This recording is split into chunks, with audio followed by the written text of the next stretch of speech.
Du coq à l'âne, c'est amplifier nos voix en racontant nos histoires depuis nos centres. Je suis Zoubida Fall et vous êtes dans le podcast Conversation féminine. Romancière, scénariste et réalisatrice, elle s'est imposée comme l'une des voix phares de la scène contemporaine sénégalaise. Féministe engagée, elle consacre son œuvre à mettre en lumière la voix des femmes africaines à travers la littérature et le cinéma. Après des études en comptabilité-gestion, puis en marketing et communication, elle travaille plus de 15 ans dans le secteur privé, notamment à la SICAP et chez Orange Sénégal, avant de devenir responsable de production dans une maison audiovisuelle. En quête de sens, elle quitte le monde corporate pour se consacrer à sa passion, l'écriture. Son premier roman, Mauvaise pente, explore la vie d'Ali Matouli à travers son journal intime. En 2019, elle participe à l'ouvrage collectif Martyr Luther Queen, qui retrace la vie d'Aline Sitoé Diatta. Elle réalise également le court-métrage Impur, qui aborde avec une sincérité bouleversante les mutilations génitales féminines et collabore avec des maisons de production nationales et internationales en tant que scénariste. Elle est également la fondatrice du Salon du livre féminin de Dakar, un événement littéraire annuel devenu une institution qui célèbre la production littéraire féminine sur 3 journées et une résidence de création et d'écriture pour femmes, ainsi que 2 prix littéraires exclusivement féminins. Ce salon est une véritable tribune pour la littérature féminine et un espace d'expression unique pour les autrices africaines et de la diaspora. Par son engagement et son art, elle s'impose comme une figure majeure de la création contemporaine, incarnant une voix forte et profondément ancrée dans les luttes féministes et la mise en lumière des réalités des femmes africaines. Je ne saurais dire exactement comment Amina et moi, nous nous sommes rencontrés la première fois. C'est la vérité. Ma mémoire me joue des tours et tous ceux qui nous écoutent, ceux et celles qui nous écoutent savent que je n'ai pas de mémoire. Par contre, ce dont je me souviens très clairement, c'est de la façon dont presque instantanément nous nous sommes retrouvés embarqués toutes les deux dans des projets, comme une évidence, sans calcul, portés par une confiance réciproque et une compréhension silencieuse. Notre collaboration a commencé au détour d'une simple conversation où elle m'a appelée pour me parler de son idée de créer un salon du livre féminin et m'a demandé si Du coq à l'âne accepterait d'être partenaire. Comment refuser ? Il y avait dans sa voix cette détermination tranquille, cette conviction profonde que ce projet devait exister. Elle, c'est cette présence particulière, cette aura de respect mutuel et d'affection qui enveloppe chaque interaction. Elle verse tout ce qu'elle est dans ses créations, ce qu'elle est, ce en quoi elle croit. Elle est vraie, elle est entière, elle va jusqu'au bout. Aujourd'hui, alors que nous continuons de marcher ensemble sur nos chemins respectifs, je suis honorée de pouvoir partager avec vous cette rencontre, cette femme qui transforme la littérature, le cinéma et les vies. Amina Seck, bienvenue dans Conversation féminine. Wow, merci beaucoup, Zoubida. Je suis très émue d'entendre tout ça. Je ne sais pas comment vous avez fait pour avoir toutes ces informations. Effectivement, notre rencontre, enfin, moi-même, je me rappelais même plus de tout ça. Mais je sais qu'on avait eu une conversation concernant le Salon du livre féminin de Dakar. Mm-hmm. Et vous avez automatiquement aussi adhéré à ce projet. Mais je pense qu'avant ça, on avait parlé quand même des viols que subissent les jeunes filles dans les maisons. C'est vrai ? Oui. C'est vrai, je m'en souviens maintenant. Ouais. Et finalement, au cours de quelque chose que je vous avais raconté. Ça a créé une nouvelle. Après, ça a créé. Vous avez fait un texte. Oui, pense, c'est ça, c'est une nouvelle, c'est une fiction. Oui. Ça. Et je pense que c'est à partir de ce moment-là que tout est parti. Oui. Et je pense qu'on a eu des discussions pendant plus d'1 an ou même 2 ans avant de se voir. C'est ça, c'est exactement ça. Voilà, il fallait le faire. Totalement. Merci beaucoup pour cette invitation, ça me fait énormément plaisir. Je me rends compte que je ne prends pas souvent la parole. Oui, c'est vrai. Je la donne. Et là, ça me fait toujours très bizarre de devoir répondre à des invitations de ce genre et de devoir parler. Mm-hmm. Et c'est ce qu'on va essayer de faire ensemble aujourd'hui, justement. C'est de te faire parler. Ah. Et on va commencer d'une manière inhabituel pour moi. D'habitude, je ne commence jamais comme ça. Ouais. Mais aujourd'hui, particulièrement, on va faire ça. Et ce que je vais te donner, c'est quelque chose que tu connais.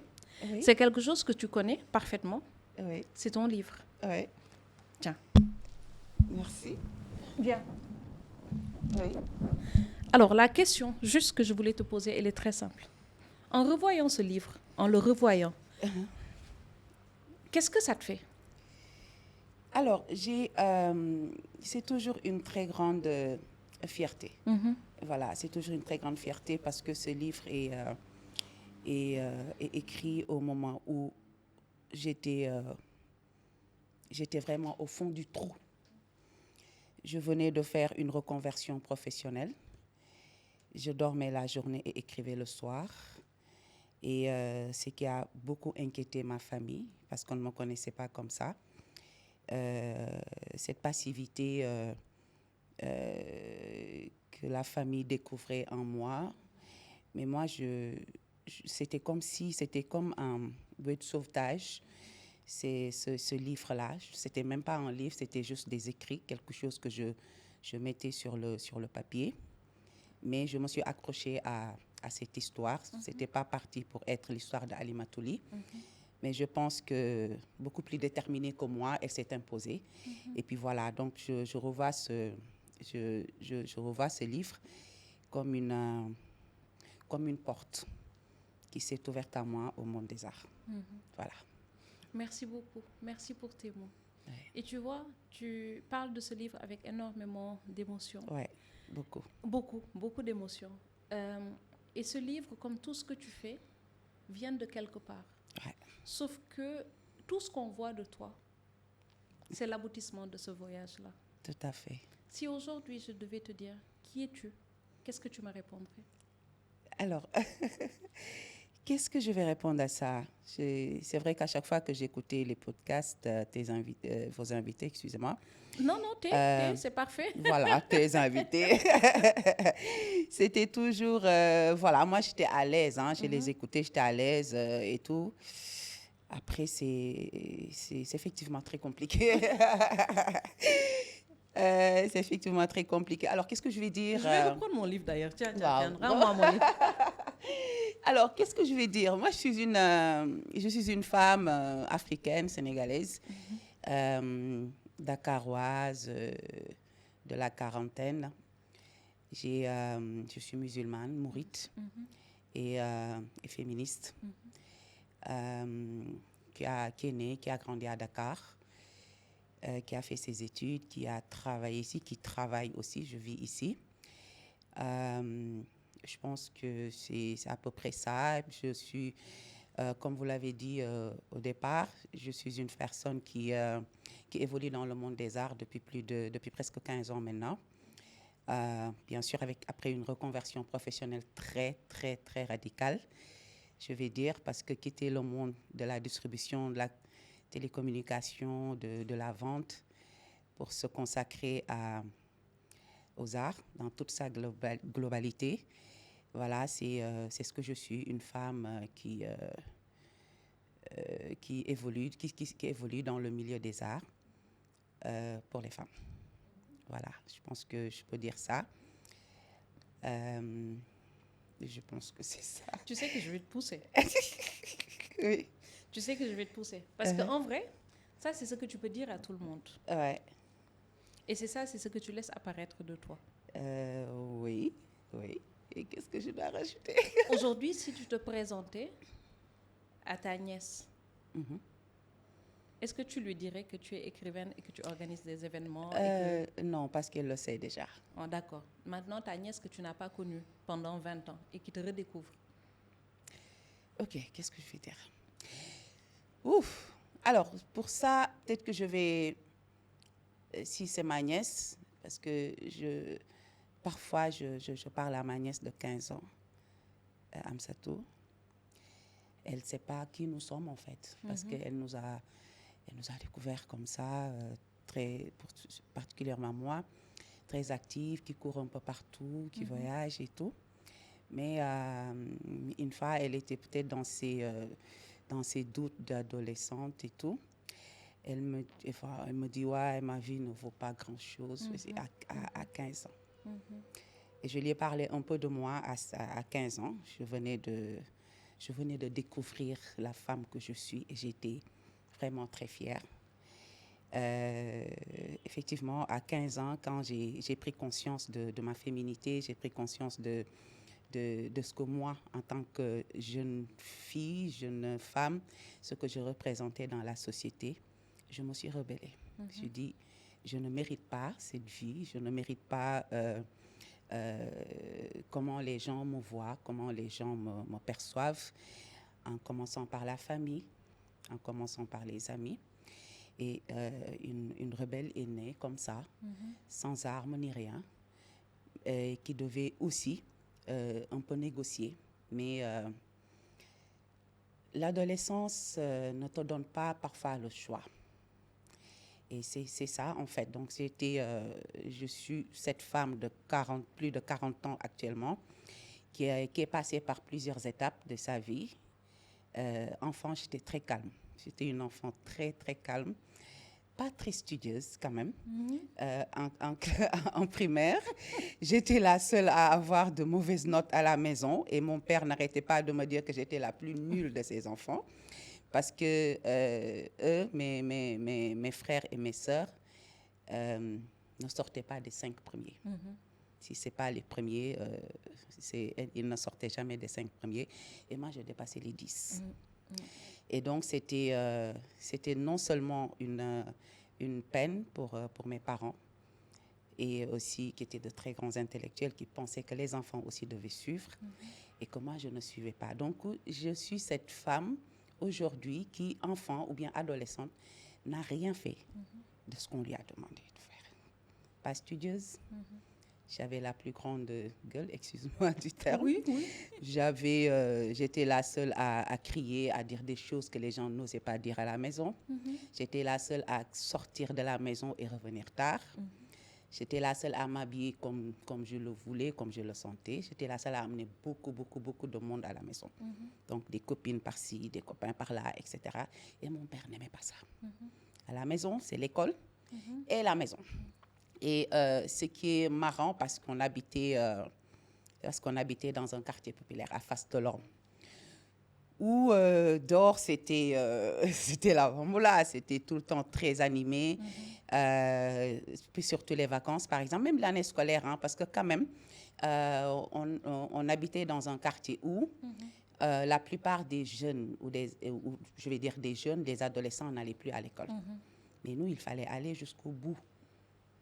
Et donc, c'était toujours très compliqué d'amener des amis à la maison pendant l'année scolaire, parce que mon père les chassait de la maison.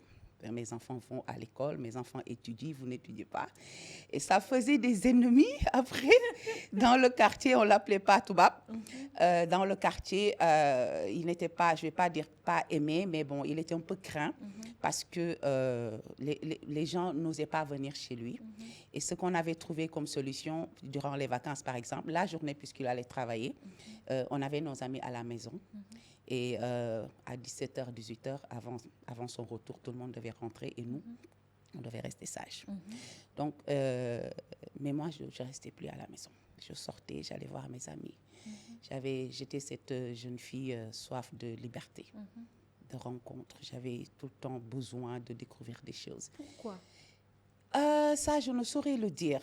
Et dire que vraiment, on n'avait pas une maison où j'avais pas la paix, où il n'y avait pas la joie. Mais j'avais envie de découvrir des choses, j'avais envie de découvrir des gens, d'avoir de nouvelles amies. Je cherchais les cours pour aller dans les écoles de mes amis qui cherchaient aussi leurs cours et on traînait dans la ville. Donc ça, je l'ai fait très longtemps. Et voilà, à un moment aussi, il fallait se ressaisir. Mais on oublie que ce n'est pas toujours facile d'être quelque part et du jour au lendemain vouloir changer les choses. Et c'est ce qui m'a fait découvrir la réalité un peu de la vie, la réalité des relations amicales, des relations amoureuses, des relations aussi entre enfants et parents. Ce n'est pas toujours facile. Aujourd'hui, mes parents sont décédés, Mais j'aurais aimé les revoir pour leur demander pardon parce que je sais qu'à un moment de ma vie, par exemple de 5 à 20 ans, je leur ai causé beaucoup de tort. Oui. Ouais. On va revenir sur cette partie-là, mais je suis curieuse de savoir quelle est ta position dans la fratrie. 5e. Tu es la dernière? Non, pas du tout. Ok, d'accord. Je suis la 5e, donc j'arrive. Bon, il n'y a pas une grande surprise. Il n'y a pas. Ben, je suis là, il y a déjà des filles, il y a déjà des garçons, donc voilà, tu es là et puis ça va. Et il paraît que la veille de ma naissance, mes parents ont fait un accident. Ma mère était dans la voiture et la voiture, il paraît, a fait des tonneaux, etc. Et tout le monde avait peur. Mais moi, j'arrive. Quand même, le lendemain matin, j'arrive en bonne santé. Donc, surprise pour surprise, je suis là et tout le monde avait peur pour ma mère qui était à terme. Et puis, voilà. Et puis après, il paraît que j'étais très calme, bébé, enfant et tout. Je disais absolument rien. Mais la surprise de mes parents, c'est de me découvrir rebelle. Voilà, rien n'a passé en fait. Parce que tu dis quelque chose tout à l'heure, dans ton propos, on entend ça. C'est-à-dire, je découvre, parce que pour moi, c'est ce que je pense. Et quand je fais conversation féminine aussi, c'est une des questions que je pose à mes invités, c'est quand est-ce qu'elles se sont aperçues qu'elles étaient des femmes. Ouais. Et toi, tu le situes très clairement. Ouais. Tu le situes à 15 ans. Ouais. Comment tu as fait? Qu'est-ce qui t'a fait comprendre que tu étais une femme? Alors, j'observais ma mère. C'est la base de tout, en fait. Parce que quand j'étais enfant, j'ai vécu pendant un moment jusqu'à mes 9 ans chez ma grand-mère à Wagunyai, où je suis née d'ailleurs, dans la famille maternelle. Donc mes parents avaient déménagé dans un autre quartier avec des autres et moi je suis restée là-bas. Jusqu'à mes 9-10 ans, je pense, et après que j'ai rejoint la famille. Et quand je suis arrivée là-bas, c'était comme... je devais rester auprès de ma mère parce que pour moi, à chaque moment, je peux encore me séparer d'elle. Donc, du coup, j'étais très collée à ma mère, très attachée à ma mère et je la regardais. Moi, je regardais ma mère, non, mais partout, en fait.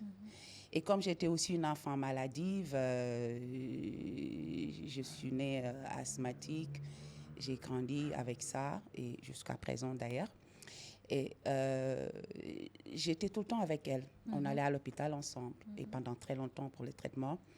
Quand elle était à la maison, quand elle lisait ses livres, parce qu'elle avait une grande bibliothèque, elle était tout le temps à côté en train de lire ses livres, je l'observais. Quand elle faisait la cuisine, je l'observais.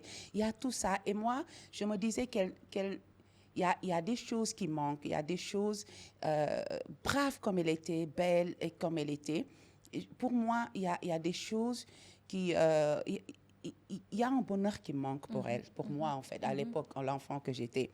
Et c'était pas de la pitié, mais je pense que j'avais beaucoup de compassion pour elle et je la regardais, je l'admirais tout le temps.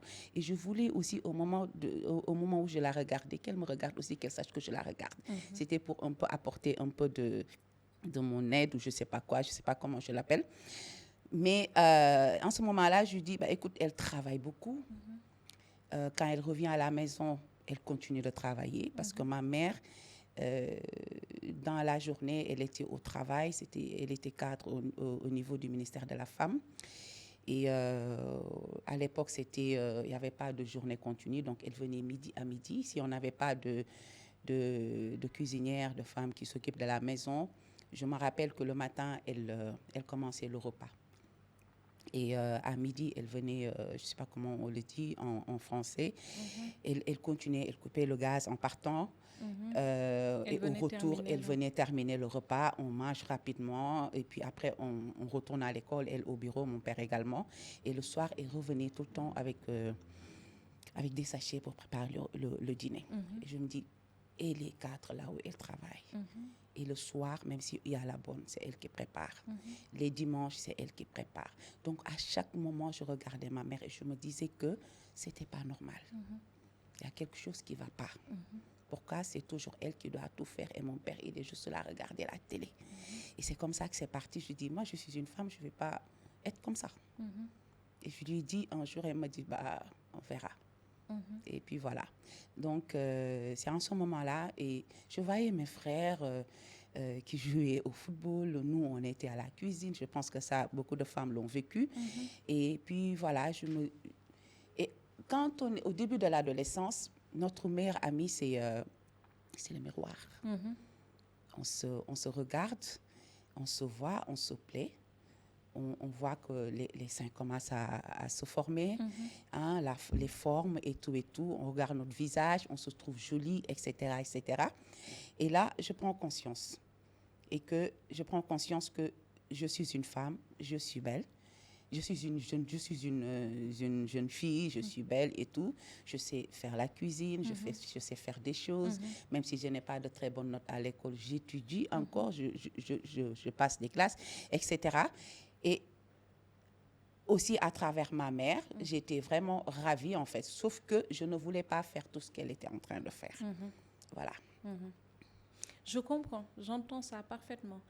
Parce que je pense que tu identifiais aussi la place qui t'était assignée. Ouais. Et le chemin qu'on était en train de tracer pour toi. Tout à fait. Et apparemment, tu n'en voulais pas. Non, pas du tout. Et c'est à ce moment précis que tu as décidé de t'en affranchir. Oui. Parce que si tu devais caricaturer la place qui t'était destinée, ce serait quoi? Alors, juste parce que aussi on allait les filles, hein, on est 4. On allait à l'école, mais à la maison, il fallait aussi faire les tâches ménagères. Je ne les faisais pas. Je me rappelle que j'ai reçu des coups dans la rue parce que j'ai refusé de faire la vaisselle. Après le déjeuner, il y a mes frères qui étaient dans la rue en train de jouer au foot, etc.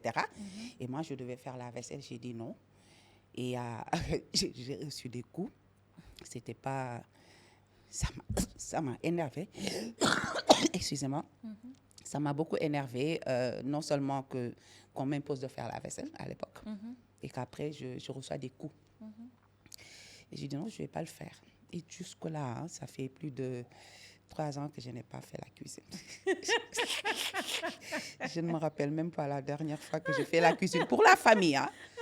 Pour la famille. C'est pas que je ne sais pas le faire. Mais ça ne fait pas partie de mes choses. Ça ne fait pas partie des choses que je veux faire. Que tu veux faire. Et voilà. Tu t'en es affranchie. Oui, tu sais, oui. Ça a l'air anodin, hein, mais c'est énorme. Non, mais sérieusement. C'est énorme parce que tu es très consciente de la place qui t'était destinée et du fil que tu devais suivre. Yangi, aller à l'école, rentrer t'occuper de tâches ménagères, comprendre ta place en tant que fille, grandir, avoir les diplômes nécessaires, mais être mariée, suivre les pas de ta mère et tout ce cycle-là. Tu as décidé extrêmement tôt que tu ne ferais pas ça. Parce que 15 ans, d'habitude, c'est assez tôt. C'était très tôt. La place qu'on t'avait assignée là, qu'est-ce que tu en as fait concrètement? Donc, qu'est-ce que tu en as fait? Je vais négocier. Vas-y, explique-moi ça m'intéresse. Je vais négocier parce que, par exemple, on a une grande sœur qui naît. En passant, je pense que c'est la nit bu ma moom laa gën a ragal ci àdduna buñ ma tegaloon ay nit. Donc, elle était l'aînée, elle supportait tout en fait. Même si on refusait de faire quelque chose, les tâches et tout ça. Et il y avait les bonnes, hein? Oui. Mais on nous demandait de le faire parce qu'une femme doit apprendre à gérer une maison. Oui, je sais. Et après, moi, je dis, mais si on paye ces gens-là, c'est pour que ces femmes-là fassent ce que nous, on nous impose de faire. Exactement. Mais on te demande de le faire parce que tu vas devoir gérer ta maison, ton mari, tes enfants et tout ça. Et voilà, je négociais tout ça. Il arrivait que je dise « niet », je ne le fais pas, et qu'il ne le faisait. Parce que, voilà, j'ai dit non pour ne pas énerver ma mère ou mon père et tout. Bah, elle le fait. Et Kiné, c'est ce qu'elle fait jusqu'à présent. Quand on refuse de faire quelque chose, elle le fait. C'est notre aînée. Elle porte tout sur elle. On va shifter la discussion et tu vas nous parler d'elle. Ouais. Et donc, c'est comme ça, je négociais. Parfois, je disais que j'étais malade. Je ne peux pas, j'ai mes règles, j'ai mal à la tête. Ou je me réveille très tôt le matin. Si vraiment, il n'y a que moi pour faire le déjeuner, de préparer le déjeuner aujourd'hui, je me réveille avant tout le monde et je quitte la maison. Je reviens à 15h. Et Et là, je sais je reviendrai là-dessus. Et qui est Kiné pour toi, du coup? Je Alors- vais reprendre la question. Qui est Kiné? Alors, Kiné, c'est notre aînée. Kiné, c'est la fille aînée. On a un grand frère, mais elle, c'est la fille aînée. Donc, c'est très tôt, je pense, très tôt, même avant l'âge adulte. Elle était devenue la maman de tout le monde. Kiné, c'est la personne qui supporte tout et qui ne dit rien. Jusqu'à présent, Kiné ne dit rien. On pleure, on va chez elle pour pleurer, on va chez elle pour rigoler, on va chez elle pour quand on est malade, elle est là. C'est elle qui fait tout en fait. Et il arrive des moments où j'ai vraiment peur, pas quand elle part ou moi je pars, parce que je sais si je pars aussi, elle va souffrir énormément. Parce qu'elle pense que nous sommes ses enfants qu'elle nous a portés. Mais ma mère nous a portés pour elle, en fait. Et c'est juste... Et elle a ses enfants aussi. Mais Kiné est cette personne dont la famille ne peut pas se passer. Pas seulement nous, qui avons le même père et la même mère, mais même les autres, les cousins, les cousines, la famille éloignée. Tout le monde Kiné. Elle est présente partout, que ce soit un événement heureux, un événement malheureux. Et personne ne pense à Kiné. Personne. Je pense que les gens n'appellent pas Kiné pour lui demander si elle va bien. Les gens n'appellent pas Kiné juste pour avoir de ses nouvelles, ou bien offrir quelque chose à Kiné. C'est Kiné qui fait tout. C'est Kiné, quand on est surtout à l'étranger, Kiné, elle appelle tous les jours. Elle appelle le matin, elle appelle l'après-midi. Ça va, tu vas dire, Kiné, ça va, tu n'arrêtes pas d'appeler. Ah, je prends des nouvelles. D'accord, je ne vais plus le faire. Mais 2 heures de temps après, elle appelle. Pour n'importe quelle raison. Elle peut appeler juste te dire ouais, oui, non, je voulais juste savoir si tu as mangé. Tu as de l'argent? Non, même si tu en as, tu dis bah non. Elle fait écoute, j'ai quelque chose ici, je te l'envoie. Ouais. Pourquoi Kiné, elle fait tout ça?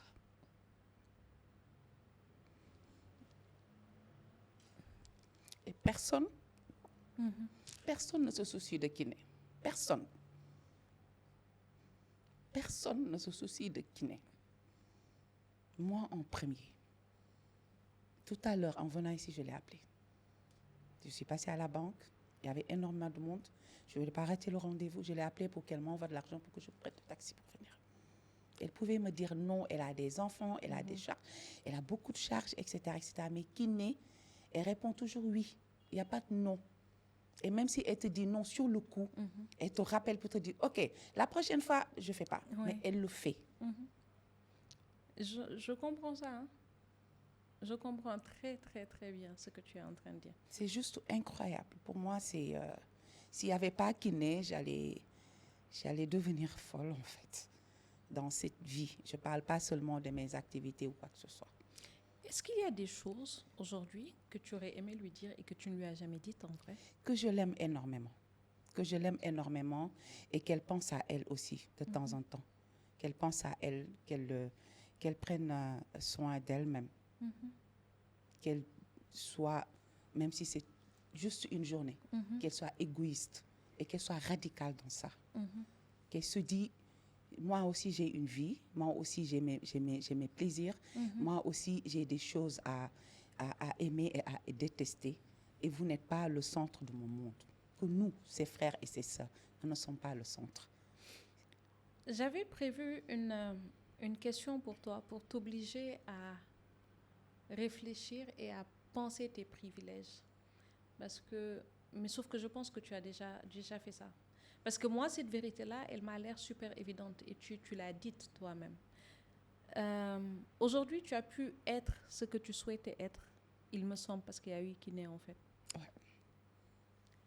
Kiné, elle est... Du coup, tu as pu te rebeller parce qu'il y a une Kiné. Oui, j'ai pu me rebeller parce qu'il y a une Kiné derrière. Tu as pu avancer dans la vie parce que tu sais qu'il y a Kiné derrière. Tu as pu faire un certain nombre de choix parce qu'il y avait Kiné. Parce que la question à la base, c'était celle-là. Quelle vérité as-tu mis du temps à accepter sur toi-même et qui a pourtant tout changé dans ta vie? Parce que tu te présentes beaucoup comme adolescente rebelle. Ouais, je l'ai été. C'est ce qui a fait Exactement. C'est ce qui a fait de moi ce que je suis. Je pense que si j'étais resté les bras croisés, il y a beaucoup de choses que je n'aurais jamais réalisées. Pourquoi je reviens sur l'adolescence? Parce que c'est là-bas que tout s'est joué, en fait. Je pouvais perdre aussi. Je pouvais perdre énormément en commençant par ma propre famille. Et c'est cette famille qui retient mes pieds sur terre. Toute seule, je ne suis absolument rien. Mais j'ai une famille extraordinaire. Mes frères et mes sœurs.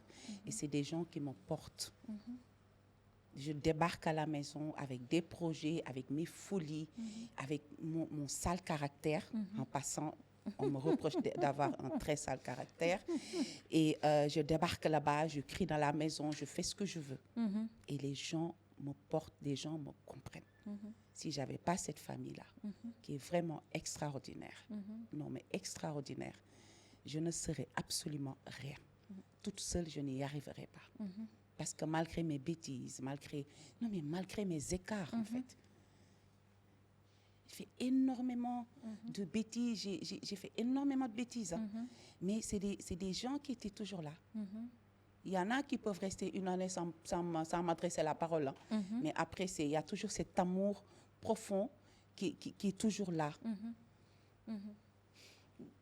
Et dans ton chemin, dans le chemin que tu as choisi de prendre, pour ne pas être resté à ta place, il y a des cases que tu n'as pas cochées. Oui. Il y a des cases que tu n'as pas cochées et des cases qu'on te rappelle très souvent. Très, très souvent. Tu es au milieu de la quarantaine. Ouais. Et tu n'as pas coché la case mariage. Ouais. Tu n'as pas coché la case maman. Ouais. Tu es célibataire. Toujours. Toujours célibataire. Depuis ma naissance. Depuis ma naissance. Et ce n'est pas une partie simple à aborder. Oui, mais on y va quand même. D'accord. Pourquoi? Pourquoi? Parce que je suis arrivée au moment où je me dis que c'est le mariage n'est pas de notre sort, nous, humains. C'est Dieu qui décide. Parce que si dans un mariage, il va y avoir des enfants, impérativement, il faut qu'il y ait la main de Dieu. Parce que c'est lui qui crée. Et je ne suis pas mariée aussi parce que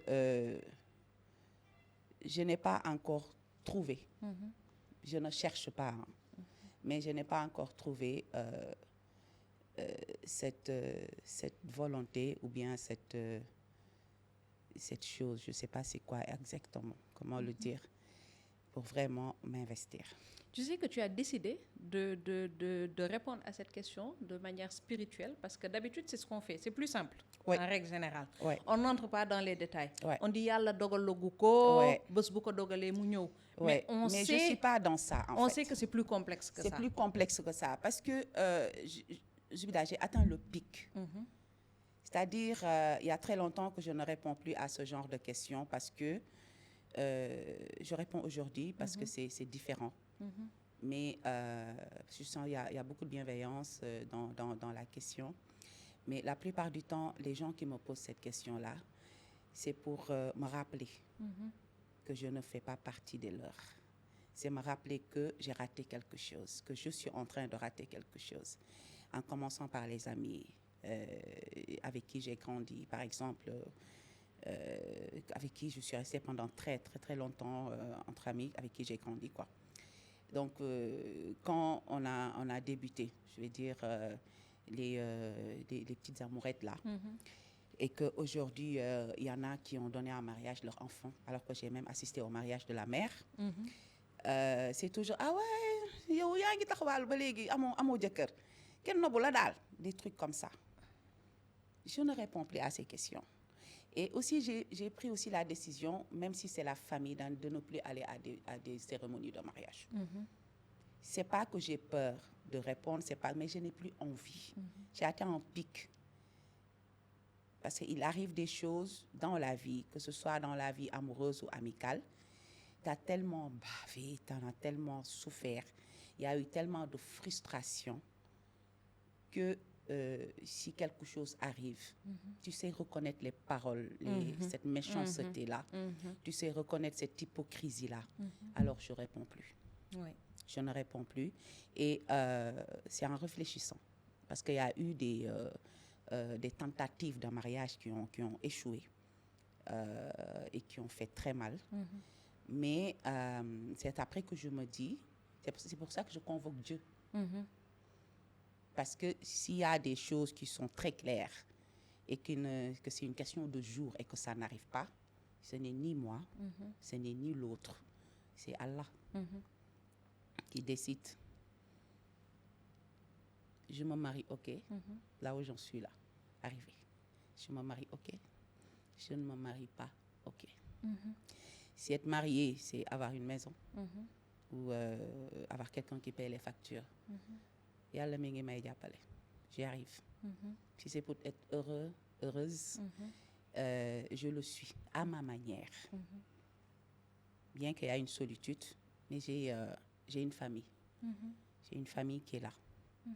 Voilà, ça ne couvre pas tout, parce que quand on vit seul, il arrive des moments où on est très seul, même si on a des appels, même si les gens viennent te voir, etc., etc., il y a des moments très seuls, mais c'est des moments que tu apprends à gérer et d'en faire un allié. Voilà.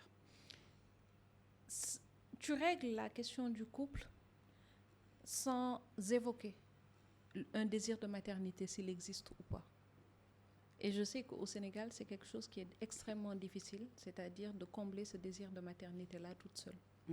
Qu'en as-tu fait?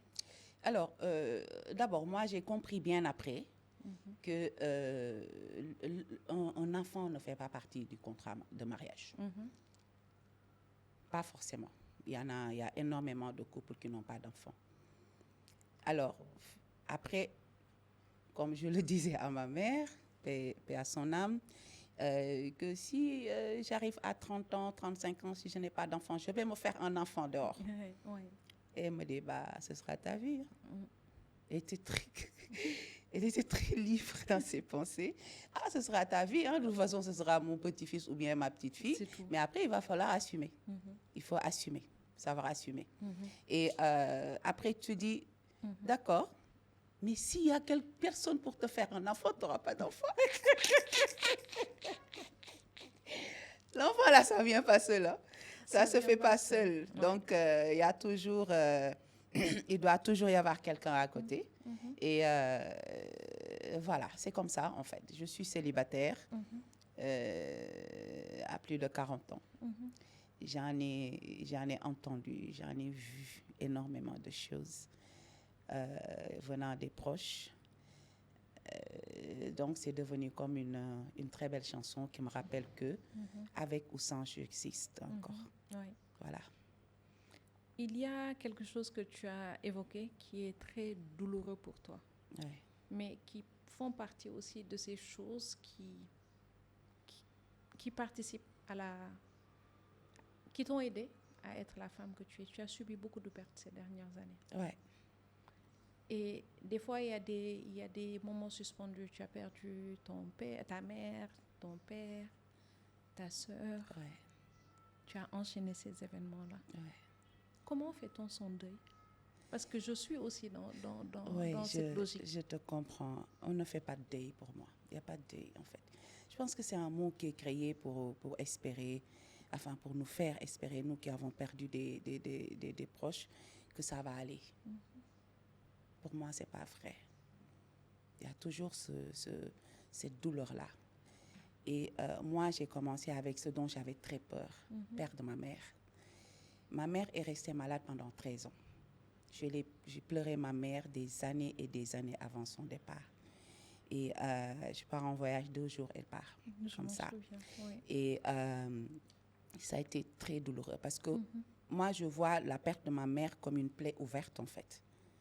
Et que si quelque chose arrive, minime soit-elle, cette plaie saigne, en fait.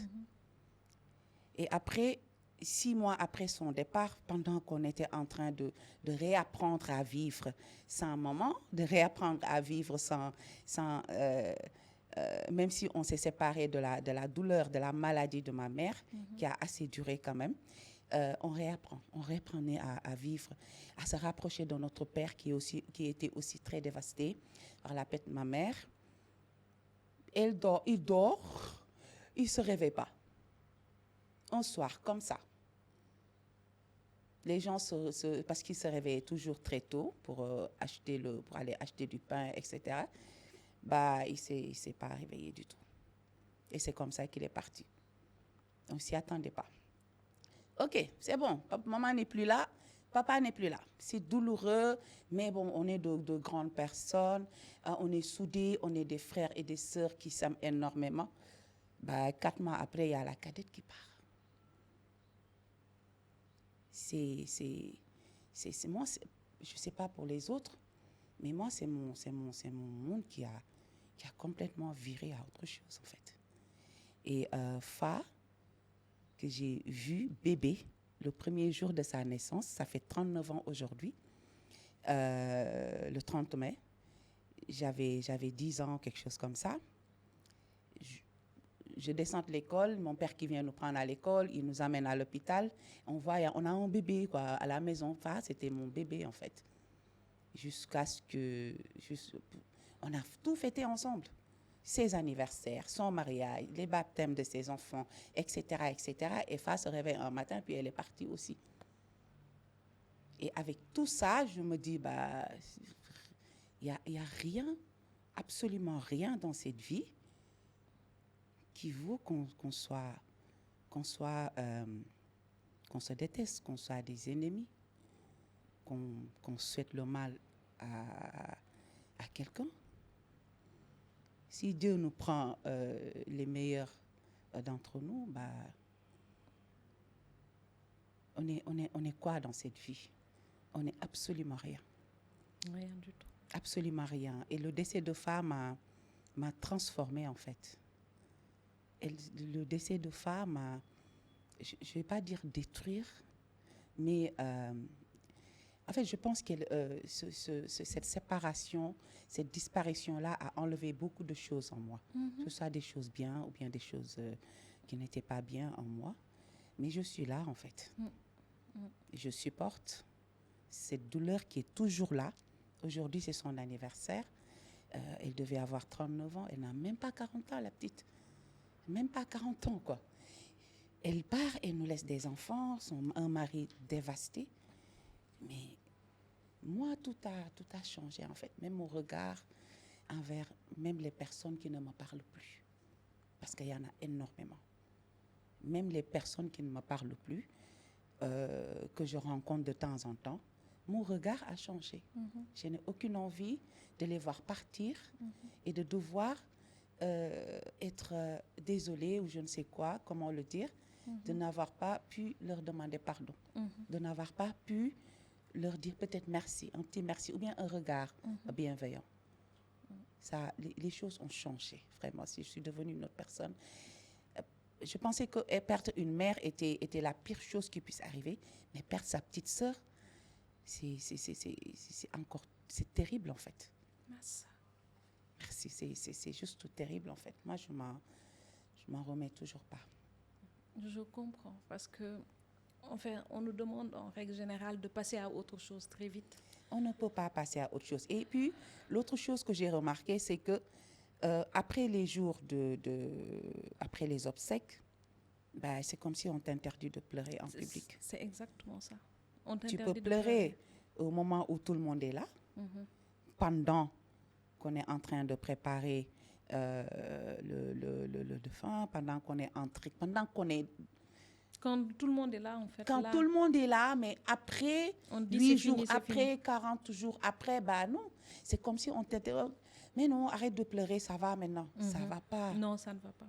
Ça ne va pas. Absolument pas. Il y a quelque chose, une phrase que quelqu'un a dit après le décès de ma mère, ça m'a fait mal. Amina dafa yanu deewu yaay ji. Waxuma dara de. Ma ne d'accord, ki ko wax yaayam deewagul. yàlla na ko fi yàlla bàyyi ba ci yàlla kanam. na ko fi yàlla bàyyi ba ci kanam. ba mu xam lu baax. mais boo xamul nit ki lu muy dund jàppale ko rek soo ko mënulee nga noppi. Très clairement. On traîne tellement de souffrance, tellement de frustration que pour moi, à chaque fois que je rencontre quelqu'un, j'essaie d'être positive. J'essaie de penser cette personne positivement. J'essaie d'avoir un sourire sincère. Parce que je ne sais pas. Parce que moi, je traverse des choses que les gens ne peuvent pas imaginer. Donc, je me dis que quelqu'un d'autre comme moi peut également traverser la même chose. Donc, je me dois d'être bienveillante. On est bien d'accord. Ouais. On est bien d'accord. Nous arrivons presque à la fin.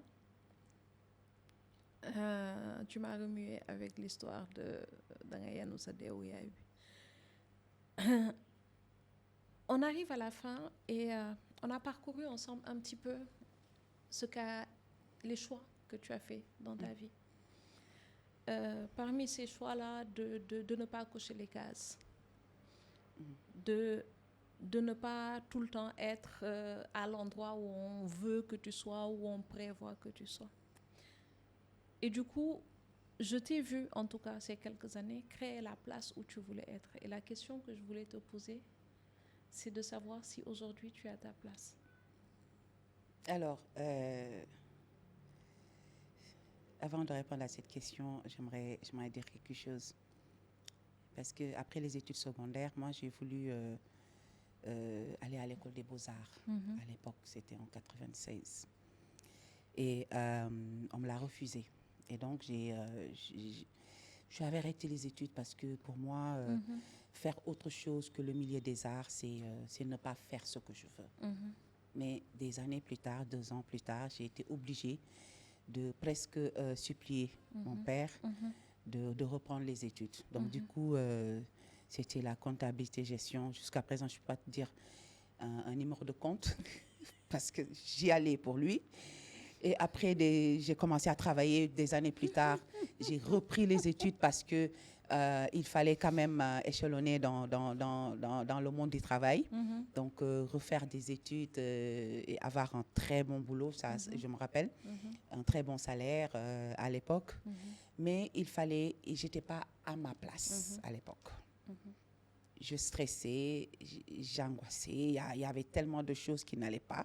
Et je me dis, écoute, il faut que j'arrête. Et j'arrête d'un coup. Je me réveille un matin, je ne suis pas partie au travail. Et ma mère qui me dit, tu ne vas pas au boulot. J'ai arrêté et c'était le choc total. Et donc, pendant tout ce temps-là, j'ai essayé je me cherchais. Je me cherchais toujours jusqu'à ce que ce livre arrive, qui ouvre un peu une porte. Et donc, je me retrouve dans ce que je voulais depuis longtemps. Mais cette place, je la cherche encore. Je la cherche encore dans ce secteur des arts. Ce n'est pas une recherche acharnée. Mais je pense que c'est plutôt être à une place où tu n'auras pas besoin, ou moi je n'aurai pas besoin d'écraser d'autres personnes. Et je ne l'ai pas encore. Je n'ai pas encore cette peut-être maturité, cette force ou bien les moyens qu'il faut. Je n'ai pas encore les moyens de ma place. Mais je pense que ce n'est pas loin. J'y serai bientôt, Inch'Allah. Inch'Allah, et je l'espère de tout cœur. Ouais. Et puis de toutes les façons, quand tu seras et que tu trouveras qu'elle n'est pas confortable, tu la rendras confortable ou tu iras en trouver une autre? J'irai chercher autre chose. Et la dernière question, Amina, la dernière, celle que tu connais, parce que tu l'as entendue dans les épisodes de Conversation féminine. Amina, si tu avais 20 ans aujourd'hui? Si j'avais 20 ans aujourd'hui, la Amina que je suis, j'irai prendre dans mes bras cette Amina de 20 ans. Elle en avait besoin à l'époque, mais il n'y avait personne pour la comprendre. J'irai la prendre dans mes bras et je l'écouterai. Voilà, c'est tout. Ouais. Amina, est-ce qu'il y a un sujet que tu aurais aimé aborder dans cette conversation et que tu n'as pas pu faire? Alors, peut-être parler du Salon du livre féminin de Dakar, que j'organise depuis 2022 et qui est aussi, en quelque sorte, quelque chose qui continue tout ce que tout ce que je voulais faire, tout ce que je fais, mais rappeler que c'est quelque chose qui est venu en cours de route. Ce n'est pas quelque chose qui faisait partie des projets, mais c'est venu en cours de route parce que il fallait vraiment rompre avec cette discrimination envers les femmes qui sont dans la littérature, que ce soit les écrivaines, les éditrices, même les libraires, etc., qu'on les voit plus, qu'on les entende plus, qu'on les reconnaisse aussi. Et pour ce qui est des écrivaines, qu'on puisse les lire. Parce que quand ça part d'une expérience personnelle, ça devient un combat. D'abord individuel, mais plus tard un combat collectif. Parce que je me suis rendu compte après la création de ce salon que bon nombre de femmes qui écrivent auraient aimé être connues. Et le salon a permis à le faire. Et je profite de cette audience pour rappeler que c'est un salon gratuit. Et que toutes ces femmes qui écrivent sont les bienvenues, qu'elles soient du Sénégal, du reste de l'Afrique et d'autres nationalités, que ce n'est pas pour moi. C'est une mission qu'on m'a confiée, parce que si c'était seulement pour moi, j'irais écrire mes propres livres. Le deuxième que je n'arrive pas à terminer depuis 8 ans, quand même. Mais c'est une mission qu'on m'a confiée. Ce sera peut-être confié à une autre personne parce que je ne suis pas éternelle, on ne sait jamais. Et qu'il faut que tout le monde y participe. Il faut que tout le monde sache que, il faut que tout le monde puisse arriver à en faire son propre événement. Voilà. Amina, on t'a posé à côté de toi les livres coup de cœur que tu as choisis. Parce que dans Conversation féminine, il y a cette section-là, les livres coup de cœur, qui nous permettent de constituer aujourd'hui une bibliothèque de coups de cœur de lecture. Pourquoi tu as choisi ce livre? Lequel tu as? Montre-moi celui que tu as. De l'autre côté du regard de Ken Bougoul, que j'avais lu et peut-être oublié beaucoup de choses parce que il y a beaucoup de choses qui ne... mais je l'ai relu après le décès de ma mère. Pour essayer d'avoir la place de Ken Bougoul et que sa mère ait la place et que ma mère ait la place de sa mère. Parce que, voilà, quand on, comme elle, quand on perd sa mère, il y a beaucoup de doutes, il y a beaucoup de questions qui n'ont pas de réponse. J'ai voulu rentrer dans ça, je ne sais pas pourquoi, mais pour essayer de rentrer en contact avec ma mère. Mais tu sais, ce qui se passe, c'est que les livres ont ce pouvoir magique de te reconnecter à toi-même, de te reconnecter, bien que ça peut être une fiction, mais ce sont des choses qui peuvent te reconnecter à toi-même dans la réalité, en fait. Et c'est ce que j'ai ressenti quand j'ai terminé le livre. Je pense que, mis à part Bakara, que j'écoutais... après le décès, que je ne l'écoutais pas avant. Mais j'ai appris que ça apaisait le cœur. Et à part ça, je pense que ça fait partie des choses, cet ouvrage-là, qui m'ont énormément apaisée. Voilà. Et aussi l'autrice qui est une seconde maman pour moi, qui est une amie et tout. Je ne lui en ai pas parlé d'ailleurs, je ne lui ai rien dit, mais voilà, c'est un ouvrage qui m'a apaisée. Je conseille à beaucoup de personnes, aux personnes qui ont perdu un proche. Ce n'est pas seulement une mère, mais qui ont perdu un proche, de comment appréhender la douleur et de comment passer à un soulagement, bien que la douleur ne disparaît jamais. Voilà. Elle est permanente. Merci beaucoup. Voilà. On va prendre le second. Ahmed, jël nga loolu. Tëj nga buntu bi. Tëj nga buntu bi. Ok, c'est bon. Alors, il y a Soula Oui. de Toni Morrison. Que je lis il y a très très longtemps parce que ce livre est sorti bien des années avant ma naissance. Donc ça appartenait à ma mère. Ma mère, pour rappel, avait une grande bibliothèque à la maison où elle amenait énormément de livres qu'elle lisait, qu'elle rangeait. Elle ne nous demandait pas de lire. C'était ses livres à elle. Mais nous, on lisait quand même. Donc, je pense que tout est parti, tout ce que je fais aujourd'hui est parti de cette bibliothèque-là. Parce que c'est elle qui m'a donné le goût de la lecture avant d'en arriver à l'écriture. Donc, Soula, à l'époque, Soula, c'est Soulapis, le nom de famille que je me rappelle. En français, c'est P.